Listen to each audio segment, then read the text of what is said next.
Actuellement consultant pour France Télévisions à l'occasion des Jeux Olympiques de Paris 2024, Stéphane Diagana est le premier champion du monde d'athlétisme masculin, après Marie-Josée Pérec. Il y a 12 ans, il a failli perdre la vie.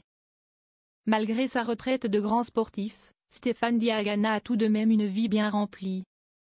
Mais cette existence aurait pu prendre fin tragiquement il y a plus de 12 ans.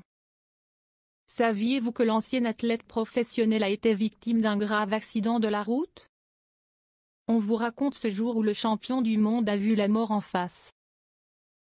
L'année dernière, Stéphane Diagana a rejoint les grands noms de la Légion d'honneur, tout comme chanteur et ex-joueur de tennis Yannick Noah. Ce n'est pas la seule récompense et titre du sportif à la carrière impressionnante malgré la malchance qui s'est parfois invitée lors de compétitions sportives. Également chevalier de l'Ordre national du mérite, l'ex-spécialiste du 400 mètres a été le premier champion du monde d'athlétisme masculin français grâce à son titre obtenu sur 400 mètres et lors des championnats du monde de 1997 à Athènes.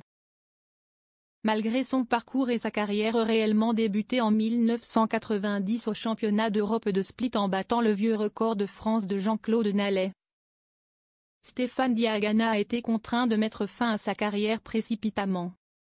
À cause d'une blessure au mollet droit, il annonce prendre sa retraite en 2004, après 14 ans sur les pistes de course.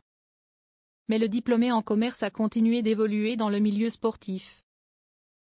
Aujourd'hui, il s'est reconverti et jongle entre la casquette de commentateur sportif, conférencier ou encore membre du comité des sportifs de l'Agence mondiale antidopage. Une vie bien remplie qui a bien failli basculer il y a 12 ans. Stéphane Diagana, le jour où il a failli mourir. Le 21 janvier 2011, Stéphane Diagana a frôlé la mort, alors qu'il descendait le col de Vence à vélo.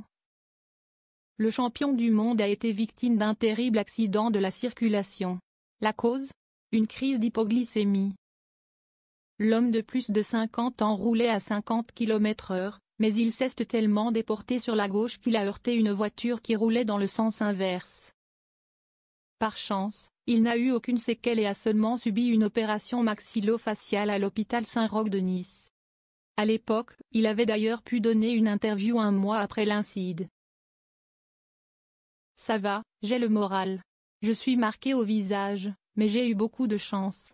J'ai 2 barres en titane sous l'os frontal, comme Richard Virenque. Et encore quelques petites difficultés l'élocution, parce que ma mâchoire n'a pas encore retrouvé toute sa mobilité. J'aurai peu de séquelles, malgré la violence du choc. Juste quelques cicatrices comme un rugbyman après une carrière bien remplie, avait-il déclaré à la presse. Conscient de sa chance, l'ancien athlète prépare désormais minutieusement chaque sortie à vélo pour ne pas manquer de sucre.